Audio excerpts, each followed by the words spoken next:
Hello, everybody, and welcome to the new Slumber Party podcast.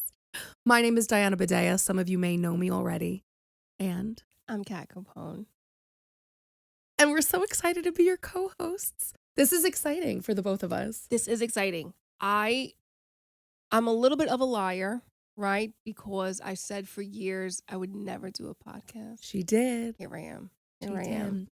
I got it out of her. Oh, yeah. I did get it out of you. I did. But I'm excited. Okay. We're so excited to start this together. Yes. You guys will see more of our friendship as the episodes go on. Yes. This is season 1, episode 1. This is really exciting.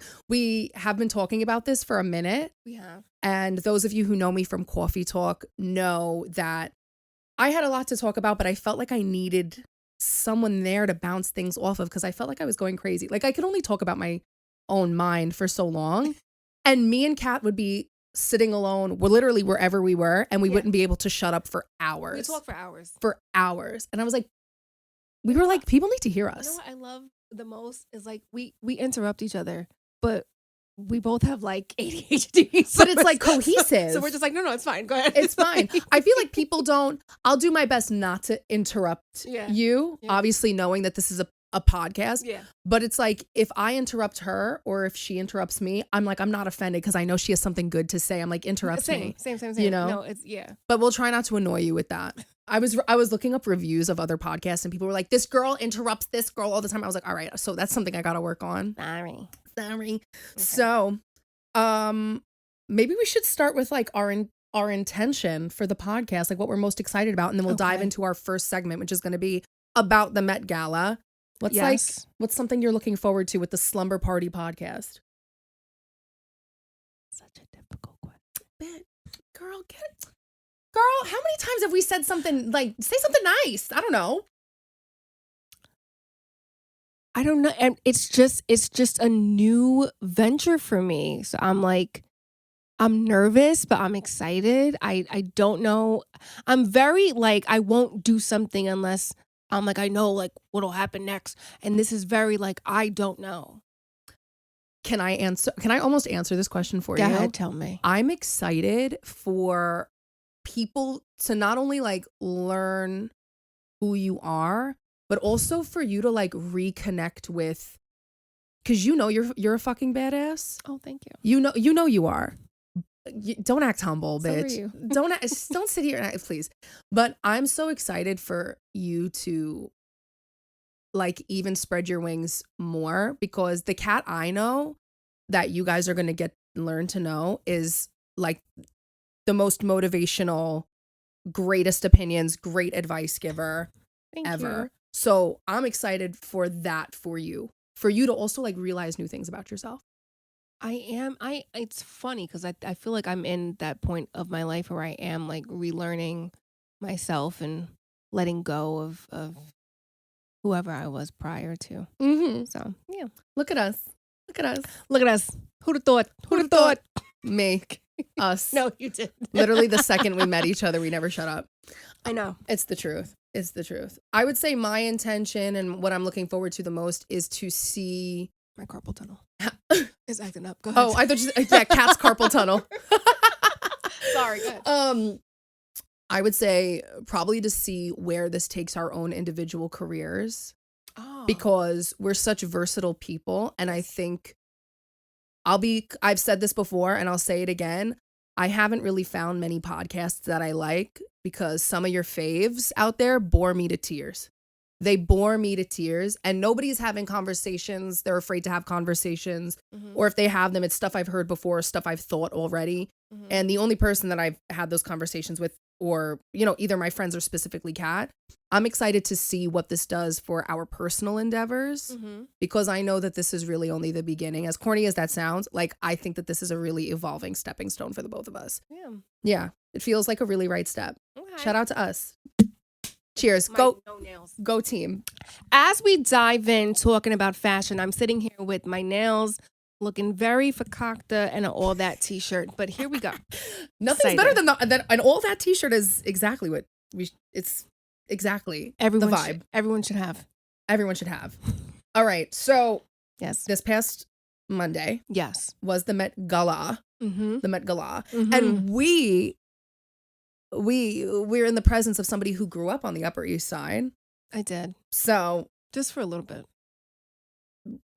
Okay, just for a little bit. Everybody who has ever watched Gossip Girl is going to want to know 5,000 things about you now that they know that you grew up only a little bit on the Upper East Side. So what was your experience though, like being there, knowing that the Met Gala went on? I was very, very young. Yeah. So for me, that wasn't anything. Mm-hmm. Also, celebrities wasn't. I think this is a thing for New Yorkers in general, but also because like my mom worked for Leona Hemsley, so like we were like in a hotel where celebs were like in and out constantly. The first person I met was Prince. Like I was 3 years old. You know what I mean? Mm-hmm. So I just had I've never looked at celebs as being like the monarchy system that we've kind of created for them. Mm-hmm. So I don't know. I think most New Yorkers born and raised here are just like, I'm just as fucking cool. Yeah, no, 100%. Yeah, so we're just like, I'm just as fucking cool. But when a celebrity is from New York, we definitely ride a lot harder for them. Yeah. Yeah. But I think that's anybody. Like if I was from Houston, I would ride harder for Beyonce than like I do now. You know what I mean? Yeah. So yeah.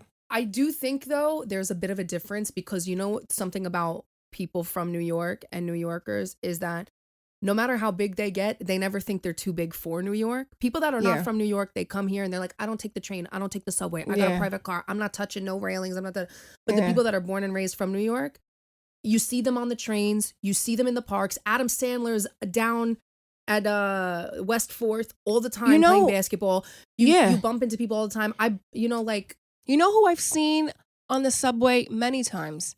Sarah Jessica Parker. Oh, and let me tell you something. She's got a blue Metro card. The blue Metro card is the unlimited. That means she takes the train constantly. The yellow one is like, all right, I'm just taking this, like a few days. And then you can add a weekly or a the thing. Blue She's got one, like that's like an infinity Metro card. I have one too. It's in my little nail kit because I use the Metro card to put my nails off, which I need to do. Which for is the rest of my typical New York. Okay. All right. Hell yeah. So Met Gala, let's dive right in. Okay. We're going to tell you guys our best and worst dressed. Yeah. And we have many an opinion. Yeah, we do. Yeah. Many an opinion. Hell yeah. Okay. Diving in. Let's look at our notes. Okay. Tell me who your best dressed was. Yeah. Because I've just been yipping and yapping. So the theme was really, really interesting. Yeah. I have a strong opinion about the people and how they have applied the theme in general. Because if I'm being honest, the theme is super fine, tailoring Black style. The dress code was tailored for you because the exhibition tells the story of Black dandyism. Yes. That's from Vogue itself, right? Yes. I think I'm going to come out and give a hot take. I think that a lot of people did not go as far as they could. And I'll say it. I think most people didn't. Most people didn't, but I think people that look like me and have my skin color, I think were afraid that they were going to cross a line. And so they didn't push the boundary. Okay. Because they could have made a mistake. Like what's the K-pop star? Lisa? Who I don't even want to talk about it. Because she did something. I bet you she thought it was the dopest thing ever. Oh my God. And this poor girl has no idea what she just did. In her grave right now. So we'll dive into that, but I think that a lot of people could have dove deeper. I would have loved to see a little bit more interpretation of the theme. Yes. What do you think? I would have loved to see a lot more color. Yeah. And I mean that in more ways than one. I think the designers could have been a little more colorful too. I think, the stylists as well. You know what I mean? I feel like also very disappointed in people who and this is like a yearly fucking thing. They don't really know the fucking theme. Like they just see the words and they're like, yeah, those words. Do a outfit with those words. Know the theme. Right. As someone who loves to throw a theme party, No, I love me a theme. I love me costumes, etc., etc. Like, come on, this is important. It's we wear clothes every day. And even when you're not wearing clothes, you're sleeping on your bed sheets, you're sitting on a couch, it's all fabric. All of that comes from the fashion industry. We need them. And we're making art in a time where art is being diminished and threatened and defunded. Right. Yeah. So, put a little thought, especially because the people who are invited are artists themselves, or at least they should be. You're a well, because there's a lot of people that go that I don't think are some are socialites, socialites, but maybe previously they were married to an artist. No names, I don't know, but I'm just saying, you're a person who creates art. You make music, you write books, you make movies, whatever. I think, and when you're doing things like music or movies, your costume matters. Right. So I don't know why there are people that don't put enough thought and respect behind these themes that they have. Does that make sense? Yeah. I agree. I think I would have loved. I mean, the dress code is tailored for you, so we all knew that there was going to be a ton of suits, a ton of suit adaptations, a ton of jumpsuits, and then suit dresses, and then lapels and lapels and lapels everywhere. Yeah. Like white suits, black suits. I mean, I just definitely kind of expected a little bit more overall. Yeah. There were some people who went for it, missed the mark, and there were some people who thought they went for it, and I was like, you look like you work a temp job. So I don't know. So let's jump into our best and worst dressed. Should we start with worst? Yeah. Let's do worst. You give me your worst first. I love bad news before good news. Yeah, don't we all? Yeah. Okay. It's like, you take me out to Oh no, that's wrong. I was gonna say take me out to dinner before you screw me in the ass, but that's the other way around. I hate to say this person because I used to know them in real life, but Hailey Bieber. Worst. The worst for or women. Just one of your like top worst? One of my top worst for women. Yeah. Because there was no thought. That's what, because look, her like regular, you know why I'm picking her? I think because I'm disappointed. Yeah. It's one thing if like, I know you dress like shit constantly. So I'm just like, this is just who you are as a human being. But if your clothing is normally, I'm like, that's cute. I like that. I like that too. I was kind of hoping, plus Hailey's from New York too. You know what I mean? I was and she's got a man who's in music and you know what I mean? I just was expecting a lot more from her and she just threw on a black jacket and I was like, okay. Yeah. I always feel that way from her if I'm being honest. I'm always just like, you could do so much. You could wear literally anything. Yeah. And it would be interesting. And I just, yeah, I don't know. Yeah. Okay. Who's yours? Oh, okay. Yes. Worst dressed. Yes. We're going Amelia Gray. Okay. Amelia Gray and Valentino. Because how is it that Valentino created Coleman Domingo's outfit, who was a co-chair, and then created that? And you put both of those on the same carpet? Insanity to me. Amelia Gray, she looked like a used tampon. And she's a gorgina human being. Come on, you're telling me she doesn't look like a cute? I agree. You know what? I'll do it a step more. She looks like a tampon used in some sort of art form, like because she tried to dress it up. Like, she reminds me of some sort of like radical artist that like lives in Bushwick and was just like, look at what I made with my inners. Yes, like, yes, I could. Okay, I see that. She's one of the biggest supermodels in the world right now, and I think she's just trying to do something different. Yeah. Because I think she gets compared to other supermodels a lot. Yeah. But I'm like, you could still push the envelope without looking a mess. Now, mind you, I'm sitting here in a shirt, which was the only one I had left because I haven't done my laundry. So don't come for me because I do like you. But like, I'm judging because I like you. No, I get it. Yeah, because I like you. No, but that's how I feel about Hailey. It's like, I'm bored and I know that you could have did way better. Yeah, with the resources that everybody has. I feel like a lot of people, though, just kind of look like they walked out of the H&M. Yeah. You know what I mean? Yeah, you're not wrong. Yeah. You're not wrong. And everybody was wearing black. Where is the color? Where was the color? Also, you know what? You bitches just, I don't mean them. I just mean human beings. Why don't any of you know fucking dress codes? Why don't you know I've been pissed off about my wedding dress code since. Kat has such beef with her own I have such wedding dress code. But Kat let me say, dove into detail on the internet in invitation. Like 50 times. Like 50 times. I'm tired. But black tie, for example, you don't actually wear black to black tie. The men wear black, but the women don't. Unless someone requests, can everybody wear black? Okay, just kind of rare. But usually you're colorful. And so I'm like, because some people who were in suits were in black tie. Mm-hmm. So I'm like, there was no color. Yeah. There was no, one out of every 45 people had a little something on the collar. But you know what I'm confused about? When they're talking about this specific like style of black dandyism, or just like in terms of black tailoring and things that have specifically come from the black community, I think of patterns. I think of like patterns, color, like. Well, you know, the Louis Vuitton pattern initially comes from Africa.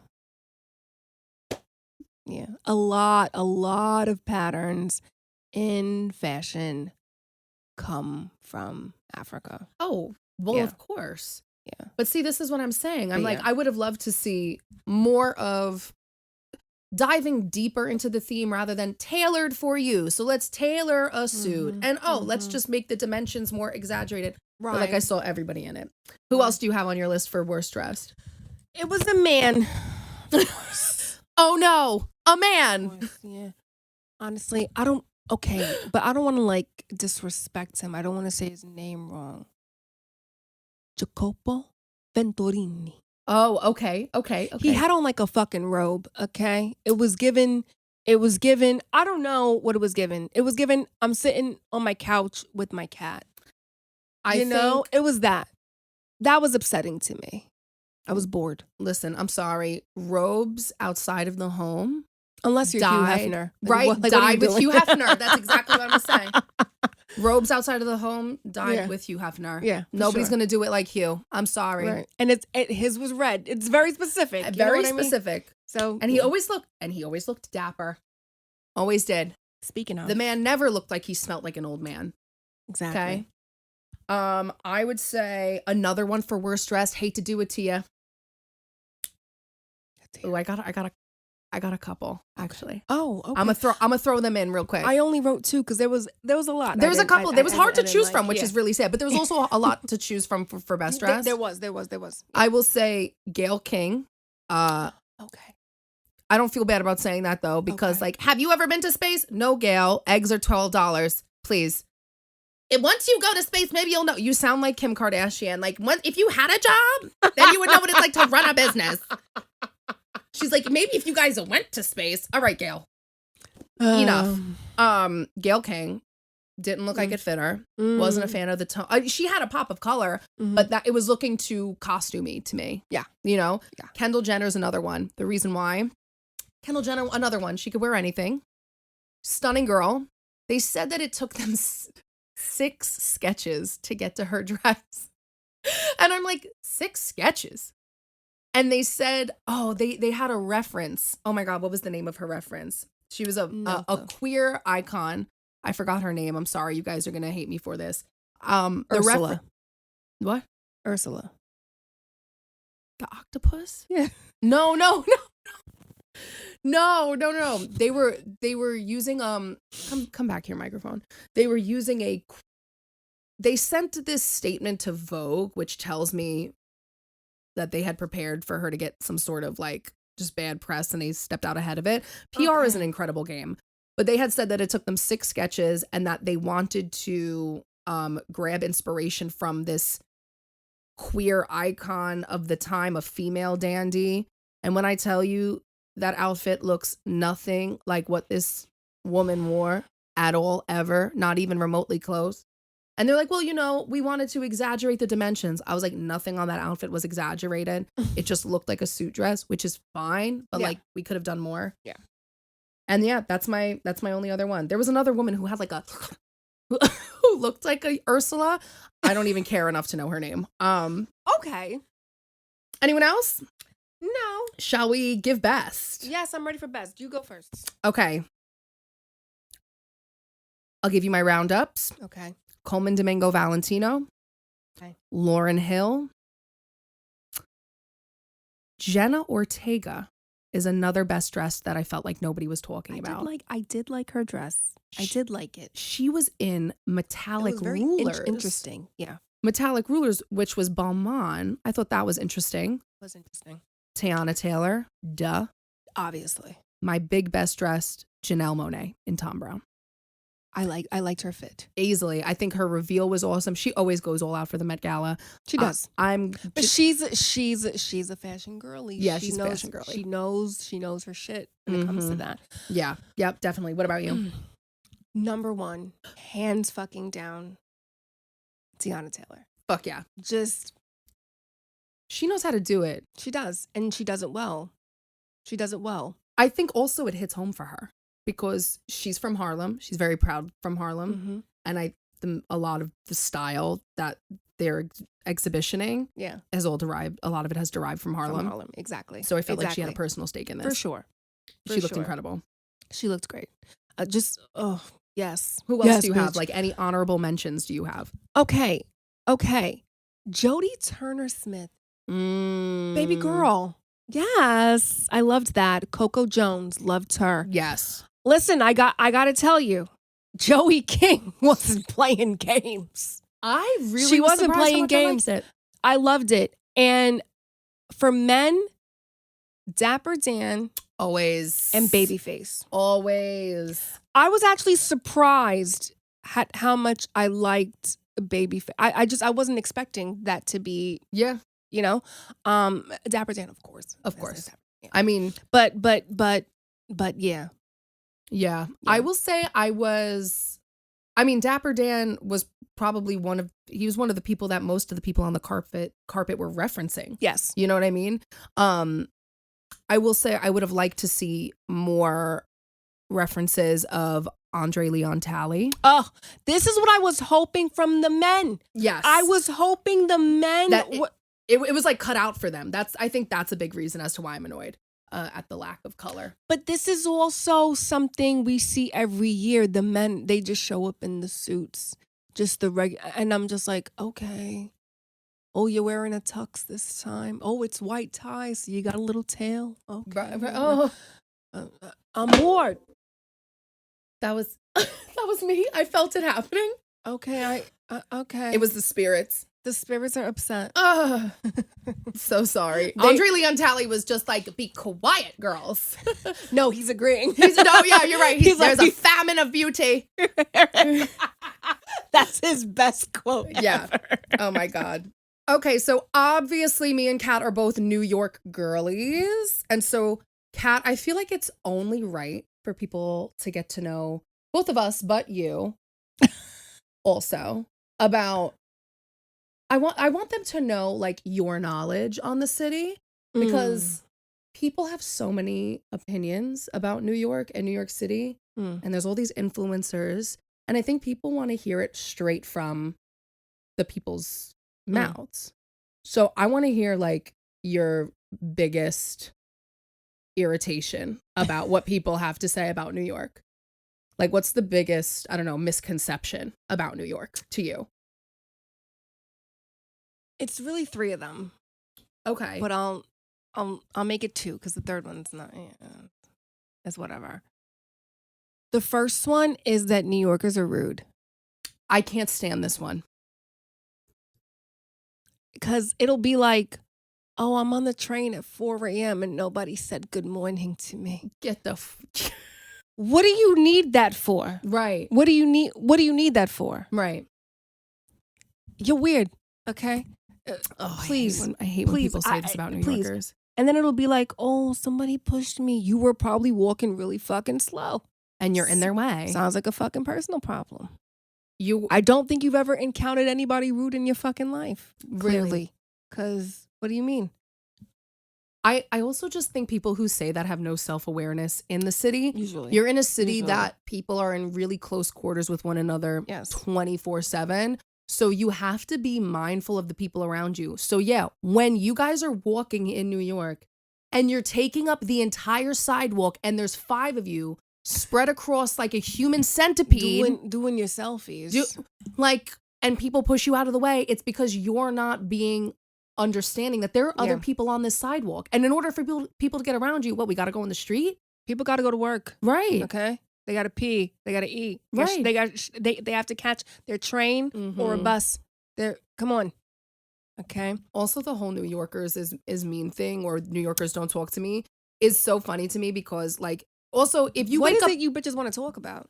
Right. But also when they describe like what they're comparing it to, if they're from the South or if they're from, I don't know, the Midwest, I'm like, you guys also have a habit of being very passive aggressive and like giving small talk for the sake of it not being needed. If we said hello to every single person on every block in New York just to be nice, we would never get to where we need to go, number one. Exactly. And number two, that should only prove to you that when somebody stops you in the middle of the street, because we do this often, New Yorkers are not afraid to stop you and say like, oh my God, you look really gorgeous today. Or like, oh my God, you're so pretty. The amount of times I get complimented by women and men, honestly, not even just catcalls, but like genuinely decent people. Yeah. It's because they want to. Right. Nobody's going to talk to you if they don't want to. So when somebody pulls you out the side of the street and they say something nice, or they say, oh, how are you? And they ask about what you're doing, you know that they mean it. You know that it's genuine. It's not just some BS.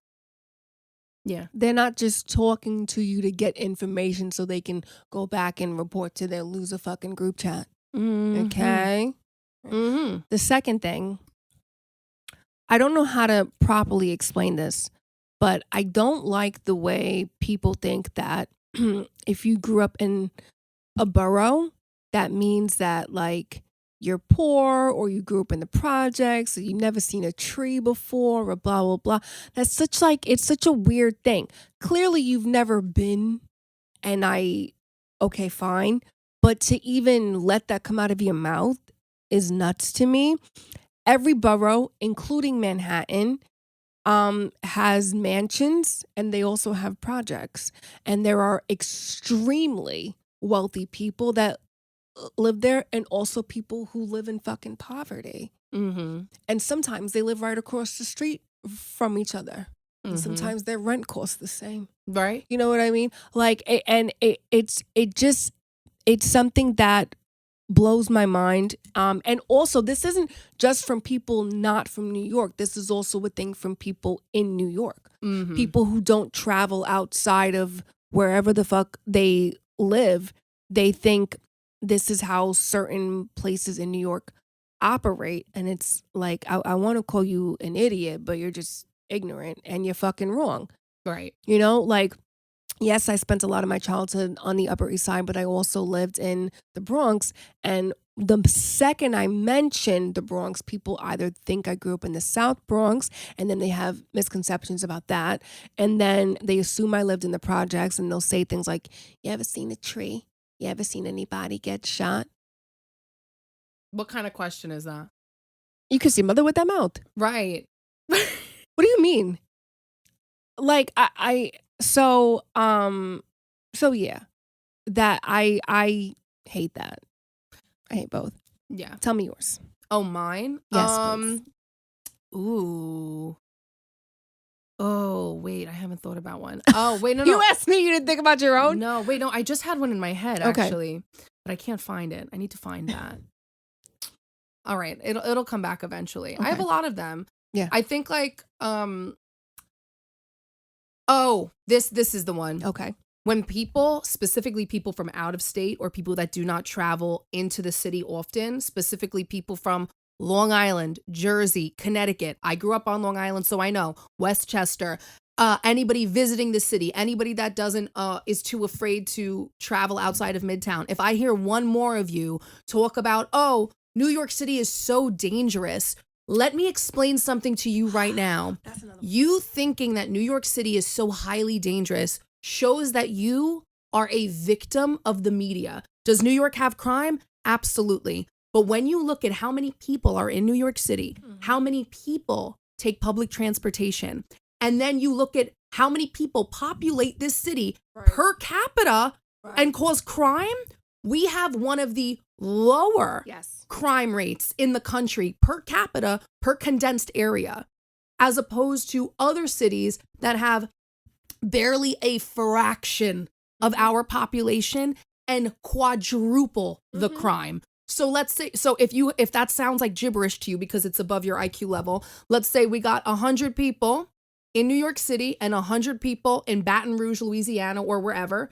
There are people in one city where out of 100, there'll be a ratio of, I don't know, maybe 10 people commit crime out of 100, right? And then in New York, maybe it's 2.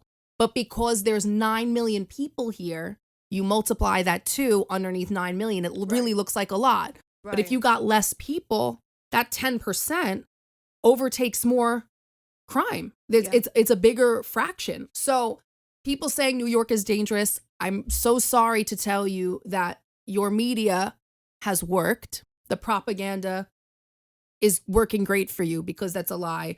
I forgot what number we are on the list, but we're very, very low. We don't even make top 10. We don't even make top 10 in the country. We're like in the hundreds. It goes by cities, not states. No, I know. But in cities, like we don't even make top 10 in major cities. Honestly, I think it was like Detroit, like was number 1 or something.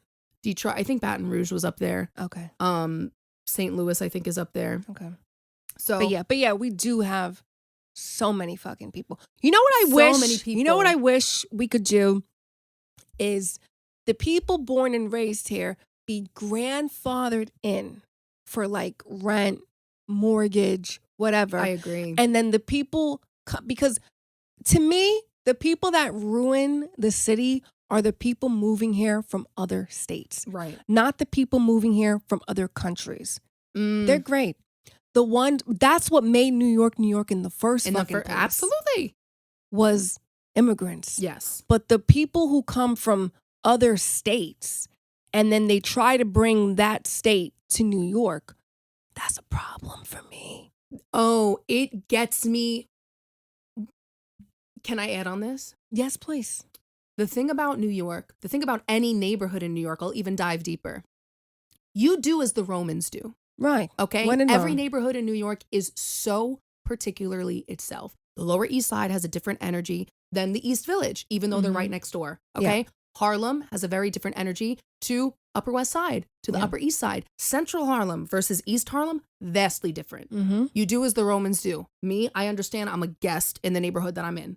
Right. I'm a New Yorker because my family's from here, whatever. But I grew up on Long Island. I understand this. I'm not going to come in here and expect people to abide by what I want. Right. Why would you bring your, and mind you, I'm accustomed to it because I've been in and out of the city my whole life. Yeah. But people coming from other states, they take that like bubble and they bring it here. They're like, well, I'm not making any friends because you're not going anywhere. You think that the friends are going to come to you. You have to go out and be radically social. Right. That's what this city forces you to do. Right. I had a roommate once and she was like, I just don't think New York is the city for me because like, I'm just not really finding my people here. Like, it's so hard to make friends. I'm like, are you kidding me? This is a city of outcasts and weirdos. Outcast, weirdos, immigrants, That's artists. perfectly said. Like, this is a city of black sheep. You think people aren't going to be your friend? Yeah. That's insane to me. Insane. I'm so... You come to New York, you can't make friends. You're the problem. You're the problem. You're the problem. Because that's crazy. And you don't got to like the city. Right. You can be like, oh, I don't like, the trash, or I don't like this, I don't like that. Right. I got a lot of complaints about New York. You know what I mean? But so like, and I mean, even when, I've thought about, like moving and stuff, it's always like, oh, New York is so expensive, we should leave, etc. That's my only con. Yes. That's my only con is the price. And to be honest, I'm willing to pay that price for peace of motherfucking mind. Yeah. Because all the things I get here, you're not going to get. I got at least one friend per country. Yeah. Yes. Yeah. Yeah. That's another thing. If you travel, you always got free room and board because your friends always live in other countries. That part. They always got family. Yeah. Stay with my mom. Somewhere, for sure. She has a French chateau. For sure. But you live in New York and you look at your friend group and everybody looks like you. I'm That's gonna a problem. I'm gonna need you to reevaluate some things. I'm not gonna take it too far, but I'm just saying reevaluate if you're from New York. Okay? Yeah. Okay. No, I completely agree. It baffles me. Oh yeah. When someone like grew up in New York City and I'm like, everybody is blonde. Oh, you got a brunette. There's your diversity. No, but even when they come here though, because if you're coming here and you don't make friends that look differently than you, to me that seems like you are either intentionally or unintentionally avoiding other people that don't look like you. Right. Which to me seems really problematic. That's always odd. We won the war. The North won the war, babe. I don't know if you guys heard. We won. Hello? Yeah. No, I agree with that though, because even I was on Long Island this past weekend. And every time I'm on Long Island, my family or whoever is always like, do you think you're going to settle out here on Long Island? And I go, for the prices you guys pay here? Because growing up there, I mean, I told you what, my parents bought their house for a fraction of the price for what the houses are going for on Long Island right now. Yeah. My brother and sister-in-law bought their house like 40 minutes away from my parents because they couldn't, nothing near my parents was even remotely affordable. Yeah. Not even decent, So I'm like, what am I going to pay the same city prices to get what? A condo there? Yeah. I'm going to get a condo on Long Island for city prices or a tiny house for city prices and then be bored? Without the city perks. Without the city perks. Mm-hmm. And then be bored? Listen, I love the beach as much as the next person, but my mother's house is out there. Yeah. All right? I could drive to Long Beach. I can drive anywhere I want. So there's trains that go everywhere. I'll never get that. For me, the art here, the people here. For sure. The being able to act like an idiot if I'm spiraling and being absolutely insane. I don't have to ever see these people again. And you can wear whatever you want. Yeah, it's like a city of anonymity. It's great. I mean, I lived in Sleepy Hollow for a couple years, like when I was in college, because my mom thought that I was gonna like go away for college, and I was like, hey, roomie, I'm staying with y'all. So she bought like her little, a bachelorette pad in Sleepy Hollow, and I ended up, with her, of course. And every day, I had to talk myself out of not ending myself. Yeah. Because I was like, there's nothing to do up. And mind you, I wasn't far from the city. Like, but where it feels far. Where I was, like, if I, hopped on 87, it was maybe 35 to 45 minutes in. But on a day-to-day basis, I was bored. Yeah. It was nightmare. Yeah. And I didn't know anyone in Westchester County. Mm-hmm. All my friends were in Manhattan or in the Bronx. Right. It also depends on what you like to do too, because we're two artists. Yeah. So we like art things. It's hard to find. I like adventure. Mm-hmm. I mean, and I always hear people, I mean, even my fiance at one point, because our best friends are living in Chicago. And, he said to me, he was like, but you could still do auditions and music and stuff in Chicago. I said, I could, but you have to understand that shows in Chicago, they're casting from New York. Right. You know what I mean? And people from Chicago are auditioning for things in New York. Mm-hmm. You know what I mean? Nobody's going to Chicago. Nobody's going to random cities in the United. Yeah, I can get cheaper housing and cheaper rent places. Right. But in terms of network and like-minded individuals, unfortunately, that's here. Now, Chicago's still a hub. Yeah. But it's still, in my mind, I think it's a subsidiary of New York's industry. That's the thing. Like what you were saying, though, I think you pay a bigger price for paying a lesser price of housing. Mm-hmm. But those were my priorities. Not everybody has that priority. There's no culture. There's no convenience. Mm-hmm. I mean, for me, I think about everything with the fact that we have better quality water here. Oh, that's true. Yes, we have whatever fucking food you can think of, we got it. Okay, the education here, we've got the best of the best private schools and also the worst of the worst public schools. But we've got everything. we've got everything in between. Mm-hmm. And listen, I love Chicago. I do. I don't want to bash Chicago, but yeah, New York has a lot. I used to go to Chicago all the time when I was a kid because my uncle lived there. But even when I leave the country, I'm just like, there's nothing like New York. Yeah. It's nothing like it. Mm-hmm. I also think, if you think about it, New York's kind of like the only, like we said before, New York is made up of immigrants, not Europeans, but it's the only city that is, I guess, comparable to like the walkability of European cities. Yeah. You know what I mean? European cities are so old and no, it's true. A lot of them are so walkable. Europe is very walkable. New York's kind of like the only city like that. And Chicago. But when I was in Sleepy Hollow, I couldn't walk outside. Right. I was like, I know there's at least 4 serial killers who live on this block. I mean, and if you're in LA, forget about it. They're like, oh, this person's ill. Are they all right? Do they need help? Like, no, that happened to me. I was waiting on my Uber and the Uber was like somewhere it wasn't supposed to be. I'm in like, I think Beverly Hills or something. I'm walking around. There's just houses. And everyone who's like driving, like they start slowing down. And they're like, why is this person just walking? What's going on? There's I don't know if there are sidewalks. I don't know. I've never been to Beverly Hills. There are sidewalks, but they're there for show. They're just for the fun. Sidewalks are fake. They're there to just look at. But and pay taxes Beverly Hills is weird because it's, first of all, the way I could never drive over there because it's like, it's hard. I can't even explain it. It's like you're about to drive off a cliff every 5 seconds. It's just and then like it feels like you're on a one-way road and then there'll be a car coming and like I'll be in like an Uber and then the Uber will have to like pull over and like be halfway off the cliff. And I'm like, I'm going to die right here. But they're like used to driving like this. And I'm like, I could drive in LA. I can't drive in Beverly Hills. It's too hilly. Oh, well, too many hills in Beverly Hills. I wouldn't know the difference. The only Beverly Hills I know are the Real Housewives. That's it. So yes, as we chit chat, about what we're currently working on. You guys know we're both artists. We're both New York girlies. Yeah, but I went to Kat's wedding last year. You did, and how was that for you? It was amazing. Oh, thank you. I loved it. Good. White tie. Okay. Dress codes are important. The dress codes. So I think we should chit chat a little bit about weddings to round out the episode because I'm engaged. You are. Congratulations. Thank you. Don't look at my nails. Just look at the ring.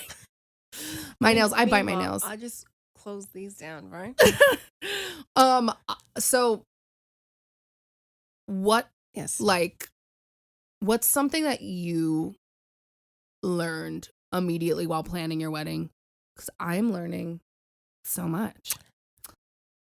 Like, I'm learning, like... Why don't you tell me, like, 2 things you've learned so far? Okay. I'll tell you. I will tell you. Yeah. Never talk about your wedding out loud to anybody, no matter how excited you are. No matter how many times they ask you. Don't talk about it. People are weird. Not only are people weird, people are wildly negative. Like, they cannot wait to shoot down your idea for your wedding after they asked you. Yes. That was the first thing I was like, oh, maybe it's just that person. Maybe they have a bad thing with weddings. Next person. Ooh, like weddings and babies bring out the worst in people. But I'm like, whoa, like where the hell are people's decent? Like I would never say that to somebody because I'm like, it's your day, it's your wedding. Right. It's whatever you want. The faces I'm getting, the opinions I'm getting, crazy. Number 1. Number 2, the amount of, I don't know, this might be particular to just me because I was feeling it, before this past week anyways, but the amount of like family emotion and trauma when you're planning a wedding. If you have a family like that, like a close family or just a family with a lot of lore, family with a lot of layers. Yeah, the amount of family trauma coming up that we're working through simultaneously while planning this wedding is astonishing. I'm like, oh, I didn't know I had to work through every childhood memory that has shaped negative parts of my adulthood while I'm talking about a venue. Like, what the hell is that? It brings up a lot of emotions. Yeah. Gone through, it came to a head this past week, where I was like, well, I guess we're eloping because I'm not doing this. Me and my fiance are great. I don't know. People are like, you guys are going to be so stressed out about the wedding. I'm the like, thing. We're doing great. It's you bitches that are stressing me out about the wedding. No, really. We're doing fine. We could do this in our sleep. Our entire jobs are putting out fires. I could plan this literally eyes closed. Like, me and him, great. Y'all are the fucking problem. Yeah. Let me tell you, after my wedding, my cortisol level shot up so fucking high. My doctor said, yeah, we couldn't see the numbers anymore, babe. You might want to go on bed rest. And I had told someone this, and they were like, well, weddings are stressful. I said, no. One person stressed me out. Oh, yeah. Oh, yeah. Kat broke out in a rash. I broke out in the craziest rash. And that same one person was like, does that burn? Is it burning? I was like, so. This is so nefarious. Oh, God. Oh, my God. So I've been learning from Kat a lot when planning this wedding. But, yeah, people's opinions are weird. Yeah. They try to talk you out of everything. Uh-huh. I saw a video on TikTok the other day, and I was like, immediately I would hate that. It was this girl trying on dresses. It looked like maybe a dress designer or somebody, or maybe they were at a small boutique, but it didn't show any of her friends or family or whatever. But she comes out in a wedding dress. She doesn't even make it to the mirror, and everybody there is like, no, boo, ew, no. And people in the comments are like, oh my God, I love the honesty. I would hate that. I'll be honest with you right now. Because what if I get to that mirror and you love it? And I love it. And I just found out that every single one of you hates it. That would hurt me. I feel like I don't like that. I don't know. I don't like that. I think it's good for people to have strong opinions and be like, I like this one, but I like the other one better. Yeah, but if I asked you. Right. The unsolicited advice. I also think that was the thing for me. I think people know I'm quick to be like, I really don't give a fuck. So nobody was really giving me their opinions like that. But family's weird. A lot of my family was offended that I didn't invite them. And here's the thing about that. One, I got a big fucking family. So I'm not spending $10 million on a wedding just so everybody who's known me my whole life or hasn't seen me since I was 3 can come. Right. You know, not that. It was very hard. There were people I'm very close with that I did have to like not invite. But those people, because I'm close with them, were understanding. Right. And then there were every chance I got, I heard I was being selfish. And I'm like, are you going to pay for your food? Right. Right. Because if I make you pay for your food, then now I'm tacky. So which is it? Am I selfish or am I tacky? Right. Neither. Right. You know what I mean?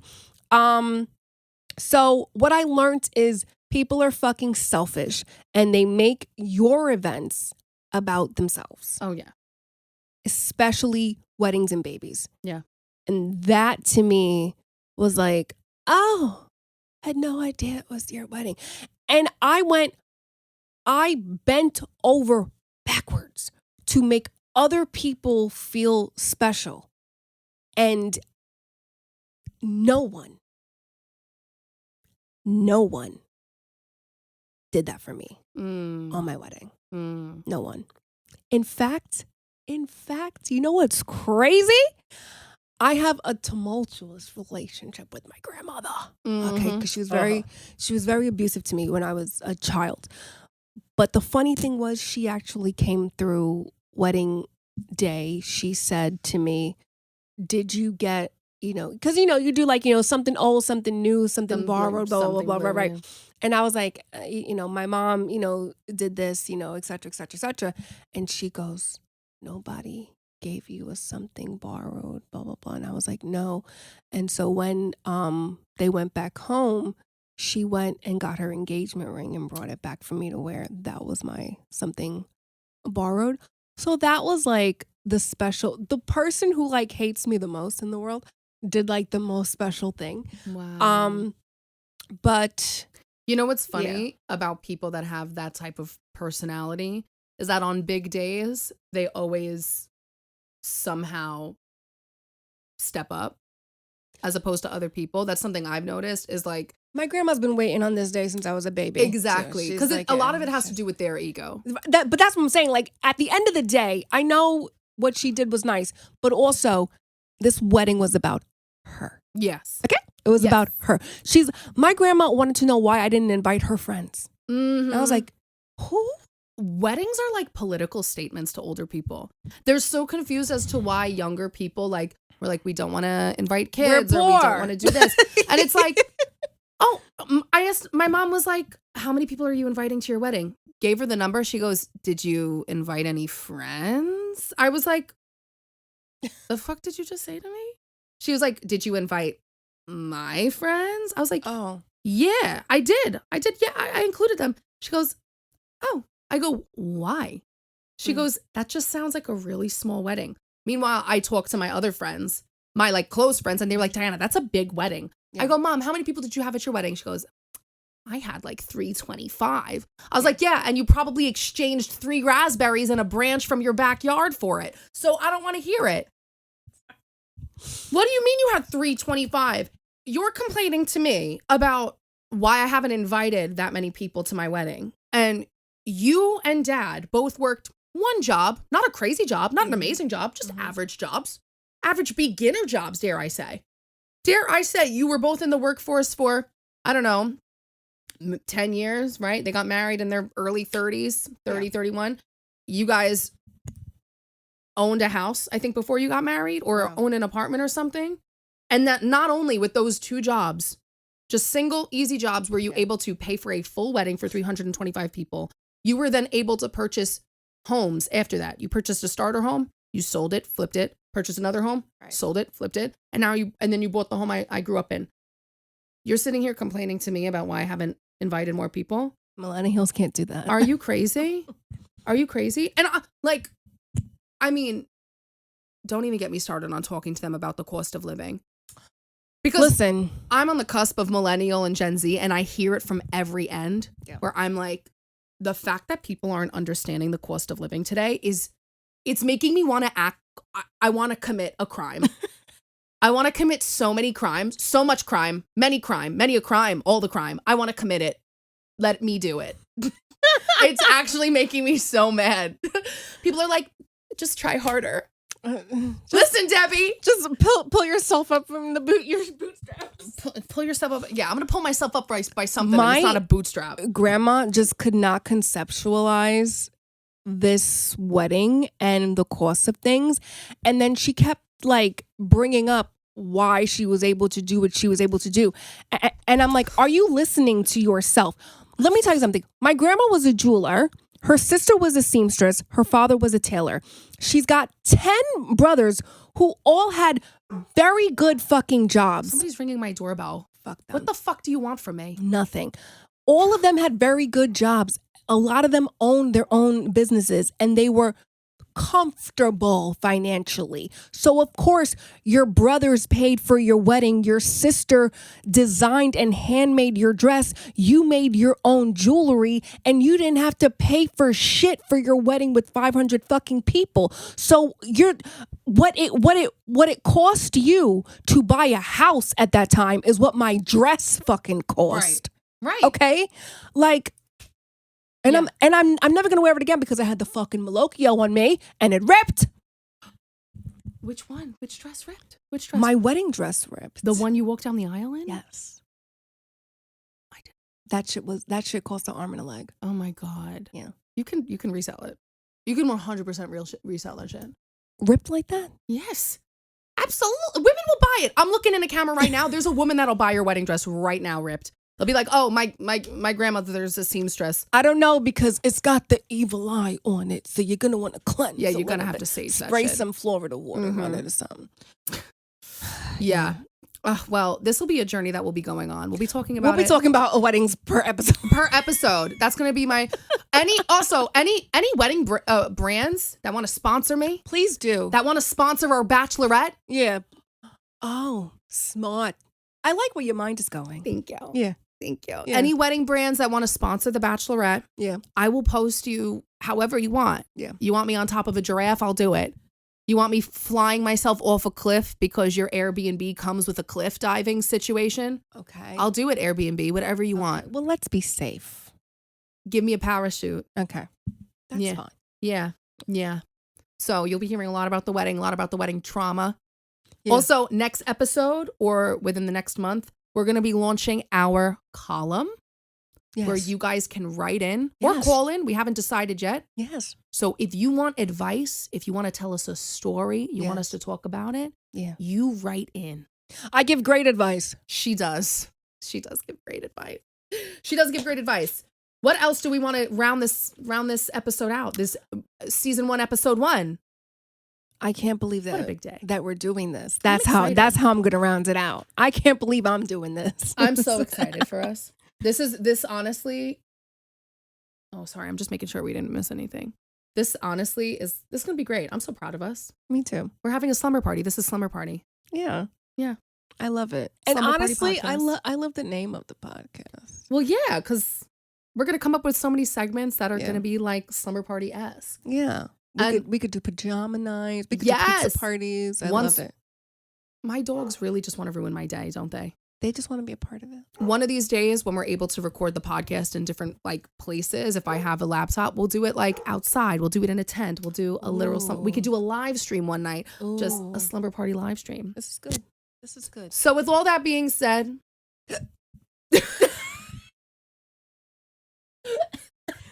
Excuse me. I'm Diana Bidea. And I'm Kat Capone. We sound like newscasters. I'm Diana Bidea. And this has been The Slumber Party. See you guys later. Bye. Bye.